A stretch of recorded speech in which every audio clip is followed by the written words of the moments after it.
রসুলের ইতিহাস বুঝাইতে হলে আপনাদেরকে বলতে চাই, আপনারা বলেন তো জাতির পিতাকে? ইব্রাহিম আলাইহিস সালাম। তিনি আমাদের মুসলিম জাতির পিতা, কারণ কোরআনে কারীমের মধ্যে বলা হয়েছে মিল্লাত আবিকুম ইব্রাহিম হুয়া সাম্মাকুমুল মুসলিমিন।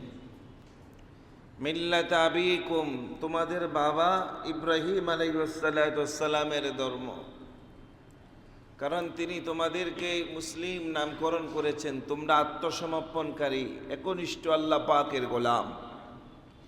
তিনি আল্লাহ পাকের আত্মসমর্পণকারী ছিলেন, একনিষ্ঠ আল্লাহ পাকের গোলাম ছিলেন, আল্লাহ পাকের আশিক ছিলেন বলেই তার সন্তান যারা আসছে এবং আসবে সবাই একনিষ্ঠ আল্লাহ পাকের গোলাম। কথা ঠিক কিনা?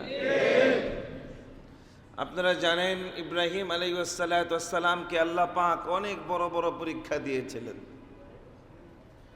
শুরুর দিকে তিনি নিঃসন্তান ছিলেন, তার কোনো সন্তান ছিল না। বয়স যখন প্রায় 90-এর ঊর্ধ্বে, তখন আল্লাহ পাক তাকে সন্তান দান করেছেন। সন্তানের নাম রেখেছেন হযরত ইসমাঈল আলাইহিস সালাম। ইসমাঈল আলাইহিস সালাম দুনিয়াতে আসার পরে আল্লাহ পাক তাকে পরীক্ষায় ফেলাইলেন, যেন ইসমাঈল এবং তার মা হাজরা আলাইহিস সালামকে যেন বনবাস করে দেন, বাসা থেকে বের করে মরুভূমির প্রান্তে দিয়ে দেন। তিনি বললেন যে আল্লাহ কোথায় দিব, কোথায় রাখবো? বললেন সিরিয়া থেকে 16 মঞ্জিল পূবে সেখানে যাও, সেখানে বনবাস করে দিয়ে আস।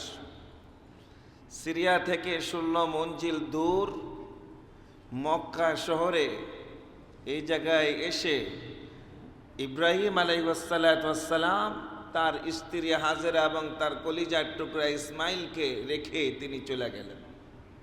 সুবহানাল্লাহ বলেন। এটা কি কোনো বাবা পারবে? যে বৃদ্ধ বয়সে সন্তান পেয়েছে, সন্তানের জন্য কত আদর, কত স্নেহ, কত মহাব্বত, কত ভালোবাসা, এটা ওই বাবাই জানে যে শেষকালে সন্তান পেয়েছে। কি কথা ঠিক না? আল্লাহ পাক জানতে চেয়েছিলেন, দেখতে চেয়েছেন যে এই সন্তানের প্রতি তার ভালোবাসা বেশি না আল্লাহ পাকের প্রতি ভালোবাসা বেশি। এই পরীক্ষা আল্লাহ পালাইছেন যে আমাকে বেশি ভালোবাসো না তুমি তোমার স্ত্রী সন্তানকে ভালোবাসো, এটা আমি দেখব। স্বপ্নে দেখেছেন তো মক্কার প্রান্তে রেখে গেছেন। রেখে যখন তিনি আবার উটের পৃষ্ঠে বসছেন, হাজরা আলাইহিস সালাম দুধের শিশু সন্তান ইসমাইলকে কোলে নিয়ে স্বামী ইব্রাহিমের পিছনে পিছনে হাঁটতেছে আর পিছনে থেকে ডাকতেছে। কিন্তু ইব্রাহিম আলাইহিস সালাম ডাকে আর সাড়া দেন না, পিছনের দিকে তাকায়ও না। হাজী সাহেবরা যখন হজ করেছেন, গাজ্জার যে রোডটা জান্নাতুল মুআল্লা, মসজিদে জিন আছে ওখানে, এই রাস্তা দিয়ে মাররা পাহাড়ের উপর দিয়ে ইব্রাহিম আলাইহিস সালাম গাজ্জা রোড দিয়ে হাঁটছেন। এই রাস্তাই হলো সিরিয়ার রাস্তা। যেতে যেতে মা হাজরা একবারে জান্নাতুল মুআল্লা পর্যন্ত চলে গেছে। কবরস্থান জান্নাতুল মুআল্লা ওই অঞ্চল পর্যন্ত চলে গেছে। মহিলা দেখলেন, মা হাজেরা দেখলেন তার ডাকে সাড়াও দিচ্ছে না, পিছনের দিকে তাকাচ্ছ। তখন তিনি বলছিলেন, স্বামী হে, আমাদেরকে যে রেখে যাচ্ছেন আমি বুঝতে পারলাম না কেন আমাকে এখানে রেখে যাচ্ছেন। তবে একটা প্রশ্নের উত্তর আপনি আমাকে দিবেন, আমাদেরকে এখানে যে রেখে যাচ্ছেন, যেখানে কোনো ঘর নাই, বাড়ি নাই, মানুষ বলতে কিছুই নাই, পাহাড় আর পাহাড়, একটা গাছ গাছালি কিছুই নাই, মরুভূমি উত্তপ্ত গরমের মধ্যে রেখে যাচ্ছেন। আমি আপনার কাছে একটা প্রশ্ন করি, কমসে কম এই প্রশ্নের উত্তরটা দিবেন। প্রশ্নটা হচ্ছে, আমাদেরকে যেখানে রাখছেন এটা কি আপনার ইচ্ছায় আমাদেরকে রাখতেছেন না আমাদের রব স্রষ্টা আল্লাহর ইচ্ছায় রাখতেছেন? ইব্রাহিম আলাইহিস সালাম দেখলেন স্ত্রী হাজেরা যখন এই প্রশ্ন করেছে, এই প্রশ্নের জবাব তো অবশ্যই দিতে হয়।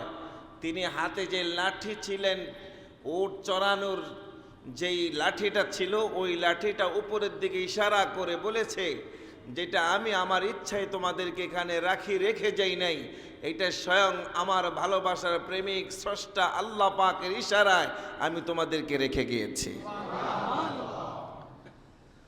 যখন এটা বুঝাইলেন উপরের দিকে লাঠি ইশারা দিয়ে, হাজেরা তখন বললেন, তাহলে আপনি যেতে পারেন, যেখানে আমি আছি আর আমার রব আছে, আর আমার সন্তানের সাথে আমার রব স্রষ্টা আছে, সেখানে আপনি 1000 বছর না থাকলে আমি হাজেরার বিন্দু পরিমাণ টেনশন করি না। আল্লাহু আকবার, জোরে কর।